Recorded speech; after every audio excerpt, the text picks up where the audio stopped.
Почти 2 часа навътре в книгата съм и съм някъде на майната си, към Витоша. 10 000 крачки за сега. Хубавото и лошото е, че започва да вали. Лошото е, защото все пак съм много надалеч от вкъщи. Ще ви наваля стабилно. И хубавото е, че ще излязат охлевчета, като този тук, сградата. Имам сандвич тук, 2 сандвича с вода. И нека всъщност да ви обясня, нали, какво е това цялото нещо, което правя и защо го правя. Първото, което е, Никича ми беше препоръчал книга, която, нали, видяхте в началото. Каза, нали, че е супер яка и така нататък. И поне си говорихме за книгата, която аз пиша, и каза, че има и нещо общо с това, което, нали, аз му обясних за това, което пише и това, което, нали, автора написал в тази книга. Така че е много яко, ако я прочита преди да продължа, нали, с моята книга. И да, той ми каза, че е прочел книгата за един ден, което означава, че днес е била готина.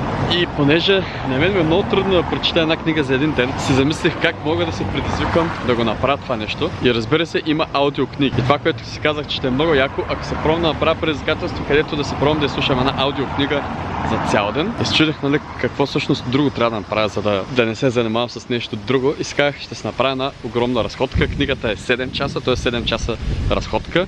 За сега съм почти на 9 км. И може би ще отнеме доста повече. Тъпото е вече, че вали, няма къде да се скрия.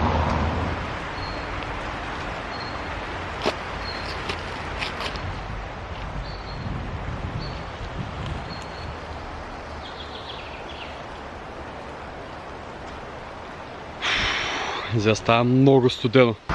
Това, което мога да кажа до сега, се надявам всъщност камерата ми да не се развали нещо, защото снимам докато вали леко, е, че толкова пъти беше използвана и т.е. до сега чух, нали, думата страх в тази книга и предполагам ще чуя доста напреде. И това, което е интересно, че всъщност в моята книга също едно от главните неща е самият страх. И даже това, което си мислех е да има и думата страх в заглавието на книгата, не съм напълно сигурен дали ще бъде така, както си мисля, че ще се казва, заради това не ви казвам точно как ще се казва, но седя и слушам и съм вау! Наистина това, което ми каза Никча, че трябва, нали, да чуя тази книга, просто сега намирам себе си и това, което пише и така нататък в книгата, тази, която слушам. Не е за всеки това нещо, но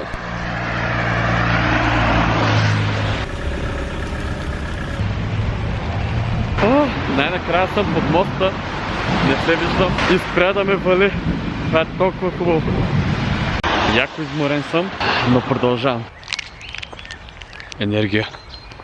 Между другото, мисля, че не ви казах всъщност за Storytel. Това е програмката, която използвам на телефона ми, за да мога да слушам, нали, аудиокниги. По никакъв начин това видео не е спонсорирано от тях, за съжаление. Но пък днес на програмата си е доста хубава. Да, има си абонементи, трябва да се заплати, но лично аз не смятам, че е някакво мега скъпо това нещо. И си е супер приемливо, има паднало дърво. И поне за мен тотално се заслужава това нещо, да мога да слушам книга, защото ето днес ще изслушам една цяла книга и ако това нещо мога да го правя по-често, това са много, ама наистина много книги, които може да прочетете, да изслушате за кратко време, което е скандално.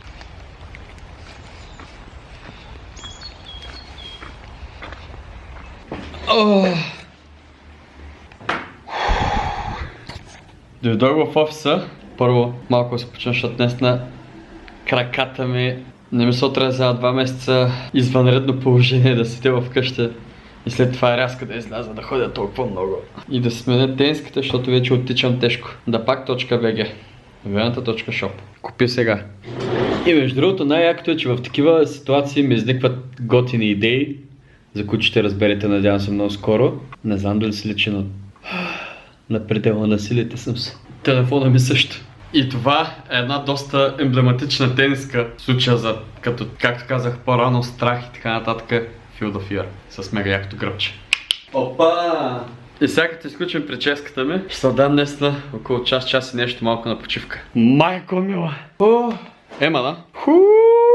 Така, вкъщи съм се и съм мега изморен. Толкова не бях ходил много отдавна. 37 000 крачки съм направил днеска, което въобще не ме надъхва, защото искам да направя едно предизвикателство, което май няма да мога да направя. Но пък днеска ми хрумнаха толкова яки неща. Прическата ми е много добра. Лошото е, че всъщност ми остава около час и 4 минути ми остават от книгата. Ако не бях ходил към офиса, можех, нали, вече да съм свършил, да съм се прибрал. Само че пък наистина бях замръзнал и вече ме боляха краката.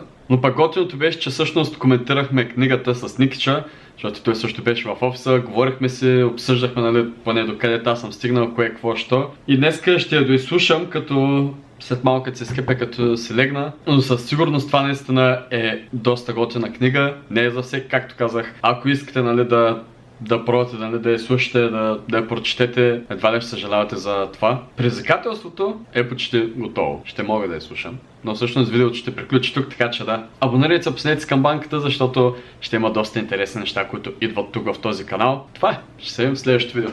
Чао, чао!